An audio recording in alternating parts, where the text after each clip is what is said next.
سب سے پہلے آپ لوگ F7 کی مدد سے یا اس ایلپس ٹول کے اوپر کلک کر کے آپ لوگ ایک سرکل ڈرا کر لیں کنٹرول کی مدد سے۔ کنٹرول کا بٹن ہم پریس کر رہے ہیں، ساتھ میں ہم پریس کر رہے ہیں لیفٹ ماؤس بٹن سے ڈریگ کر رہے ہیں۔ یہ دیکھیں میں نے یہ ایک سرکل ڈرا کر لیا۔ اب پھر آپ لوگ پک ٹول پکڑیں اور کنٹرول کی کو ہی استعمال کریں اور اس کو آگے کی طرف یہاں تک لے کے آئیں، اور اس کے بعد رائٹ کلک سے اب آپ یہاں پہ اس کی کاپی کر لیں۔ دیکھیں یہ دو آبجیکٹ یہاں پہ تیار ہو چکے ہیں، ان دونوں کو سلیکٹ کریں اور یہاں پہ آپ کو ملے گا ٹرم، آپ لوگ ٹرم کر لیں گے۔ تو یہ لیں جی، یہ آپ لوگ ٹرم کر چکے ہیں، یہ آپ کے سامنے جو سیکشن ہے یہ آ چکا ہے۔ اب آپ اس کے اندر کوئی بھی آپ لوگ کلر کر سکتے ہیں جو آپ کلر کرنا چاہتے ہیں۔ میں یہاں پہ دیکھیں F11 پریس کر رہا ہوں، اور F11 پریس کرنے کے بعد اب میں اس میں ایک عدد کسٹم کلر جو ہے وہ ایڈ کر دیتا ہوں۔ یہاں پہ دیکھیں سینٹر میں میں نے یہ وائٹ کلر کر دیا ہے۔ اس کے ادھر میں نے کلک کیا، شفٹ کے ساتھ اس کے باہر کو کلک کیا اور میں نے یہاں پہ یہ بلو کر دیا۔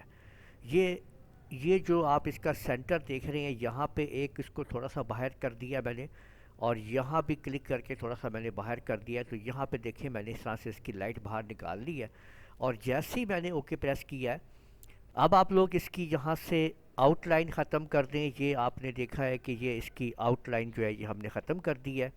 اب آپ لوگ اس کے اوپر ایک دفعہ کلک کریں، پھر کلک کریں تو آپ دیکھیں اس کا یہ ٹرانسفارم سسٹم آ جاتا ہے۔ کنٹرول کا بٹن پریس کرتے ہوئے اس جگہ سے اس کو ایسے ڈریگ کریں اور یہاں پہ لا کے آپ لوگ یہاں پہ رائٹ کلک کر کے اس کی کاپی کر دیں جی۔ اب اس کو آپ ڈریگ کر کے اس کے ساتھ یہاں پہ آپ لوگوں نے اس کو ملا دینا ہے۔